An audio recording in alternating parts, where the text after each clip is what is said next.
Well, just went for a ride in Jason Calacanis' brand new, less than a week old Tesla Roadster.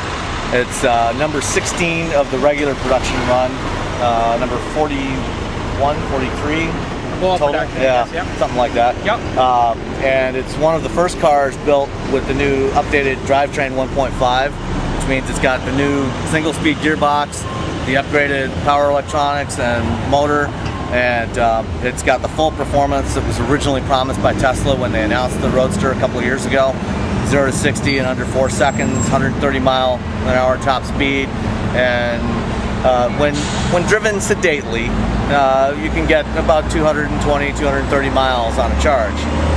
When driven the way a car like this is meant to be driven, you won't go quite so far.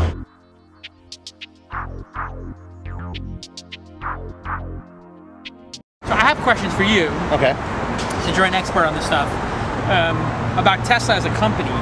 Because obviously I'm a fan of the company, and you know, I know a lot of the guys at the company. What do you think of the strategy of going with a high-end sports car first, and then, you know, working down to a more practical four-door car? Was that a good strategy or not? Are people second-guessing that now? Well, obviously a lot of people are second-guessing it because of the problems that Tesla has had. You know, the recent problems financially, you know, running low on cash. Yeah. And so, you know, no doubt people are second-guessing it. Was it a good strategy? I think, in theory, it was a good strategy. I think the basic premise definitely made sense.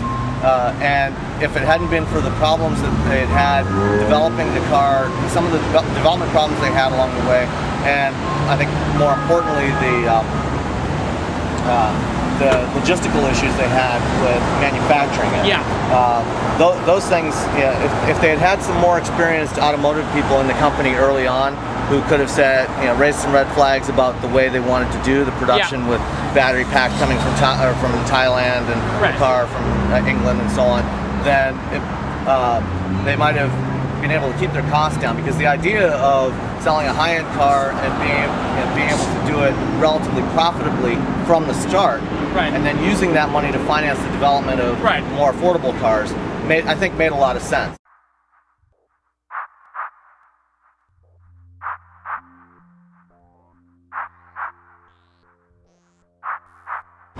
I have a Corvette C6 now, thinking about getting the Corvette ZR1. I like sports cars. Where do you think that this car falls in the spectrum? I mean, obviously it's not supercar, 600 horsepower, 3.5 seconds, 0 to 60 kind of car yet. But it's very close. But it's close. Yeah. So where does this car fall in the spectrum of, like, sports cars in the last 10 years, would you say? I would say, taken purely as a sports car. Yeah, forget about how it's powered. Forget about the electric drive. Purely as a sports car, it's a great sports car. Right. You know, and when I first drove one, I said the same thing. It handles fantastically. You know, it's a classic Lotus in that respect. Right. You know, it's got everything that you would want in a sports car. It's nimble. It's responsive. You know, the brakes are great. The steering is amazing. The steering is very interesting. It doesn't have power steering. No, there's no power assist. So you feel everything that's going on at the road. Right, because I tried doubling the suggested turning, you know, off of exits and stuff like that. So if it says 15, I do 30. If it says 20, I tried 40. No problem. Yeah. No, it just takes. Oh. I guess this would be the ironic moment. We have a double tanker of gas coming in, and I'm never going to put gas in this car. So there's some, I mean, this is kind of I think this says it all, right? Yeah, it's a little bit